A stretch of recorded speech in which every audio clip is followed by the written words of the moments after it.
everybody? It's your favorite sand hater's favorite nerd, and today we are looking at the Star Wars Black Series Empire Strikes Back Darth Vader, which I'm anxious to take a look at. General Viz, you're too close to me. Anyway, we gotta talk about this guy. I'm anxious to do so. We'll compare him with one of the older ones. I'm not sure how many Vader molds there's actually been, so forgive my ignorance in that regard, but we'll compare him with one that I have handy, and we'll go from there. But in order to do any of that, we gotta start with accessories.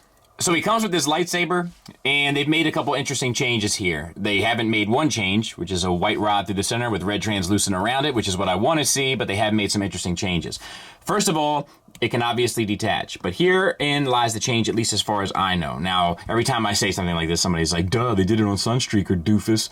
But the blade here is finally cut to match the kind of hilt, so it fits in nicer, and they're not using all of those ridged series anymore to kind of make it obnoxious to get the lightsaber out. So it's all just better done. So good on them. And then you have the hilt itself, which is a black plastic with silver added on and a little yellow accent there. You can hang the D-ring from his belt, so to speak, and he'll hold it just fine. And with that, let's talk about the figure. So the sculpt of the head looks great. Like, the helmet is a hard thing to get quite right. And not to say that this is perfect, because I don't know that it is, but it's pretty close. Nice gloss added to the helmet as well, which is important specifically for Empire. So I dig that. And then we have, how do they do the, I know that this is one of the things. Let's see. So the cape doesn't have a chain or anything. I can't ever keep track. I know there's subtle differences in all of the movies between the Vaders. I'm just not that type of nerd that like zeroes in on stuff like that. Double ball peg from the head into the chest, which is nice. So you get the head down to there, up to there. The swivel, not really much of a confused dog look due to the cut of the helmet, but he's not really that type of character, so good on him. You have the chest plate with the silver paint added. It looks great. And then you have the soft goods, which lay nice. They're a nice weight. They're well done. They run underneath there, down underneath the belt for the kind of under robe, as it were, and then the outer cape is just on a loop between the ball peg and the chest. The shoulder is a disc hinge. The shoulder armor will tuck underneath of the chest armor, which is nice enough. Articulation's a little limited, and then you get the swivel around. Nothing really on the butterfly, but it is there. But you don't I guess you get a little bit. There's a small range there, but it's not a whole lot. Yeah, the detailings on the chest plate, the blues, reds, and silvers all look great. And then you have the single ball peg from the chest into the pelvis, which gets you a swivel and a little bit back, but not much else. All right, we'll continue with the arms, though. So we have the glossy style here. I guess that's paint. I can't tell, though. No, because it's an extra piece glued on. I'm going to say it's just like a shinier plastic.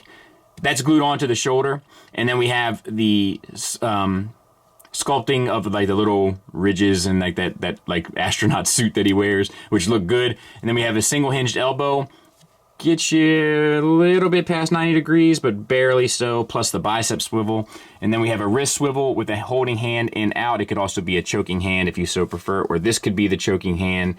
But he has two holding hands, and you know how I feel about that. He should have come with hand options. All right, and then we have, let's see, this hinge is in out as well. All right, and then we have the soft plastic here for his little, like, space underwear, which is well enough. And then we had the T-jointed ball joints, which are actually tolerance well and have a good range on them, out to the side and forward and back. I mean, back is limited, but that's also kind of anatomically correct. Then we have a thigh swivel, a double-jointed knee, which is interesting. I guess they figured they could get away with it given the boot sculpt here, because that's not how they've been doing business in the past. But it works well. And then we have this piece here that is, I'm guessing, glued on. That might be sculpted on. That looks sculpted on. But I can't tell. It might be glued on.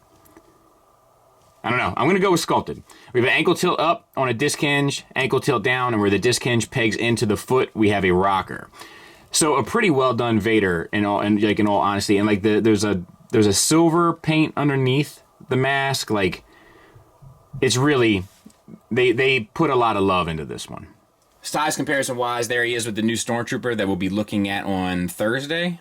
There he is with an SHF Vader. I think that's the Rogue One, but I'm not sure. I can't keep him straight, to be honest with you. But he's a pretty good looking Vader. It's not the most recent SHF Vader. It's the one before it. I don't know. I got nothing. It's the one I have.